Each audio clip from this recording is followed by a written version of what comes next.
বন্ধুরা, সবাইকে শুভরাত্রি। এই দেখো, আমি এখন রাতের খাবারের জন্য কচু ভাজা করব। কচুটা স্প্রিং এর মতো করে কেটেছি, দেখো কিভাবে কেটেছি, একটু দেখে নাও তোমরা। তারপর মা চাল ধুচ্ছে রাতের ভাতের খাবারের জন্য।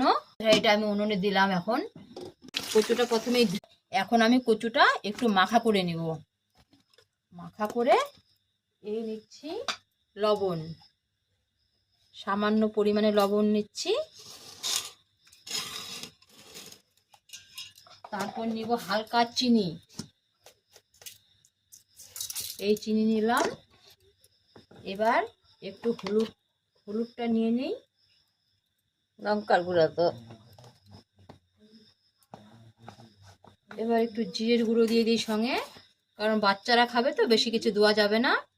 হালকা নিলাম। এবার আমি এটা মেখে নিচ্ছি।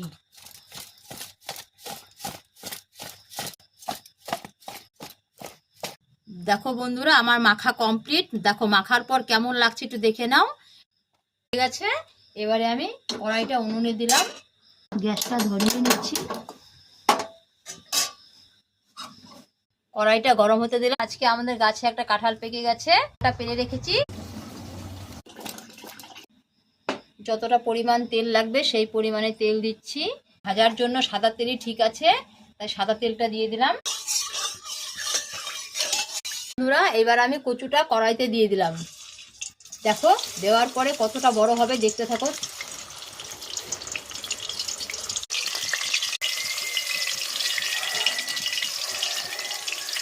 বন্ধুরা, এবারে আমি কচুটা উল্টে দিচ্ছি।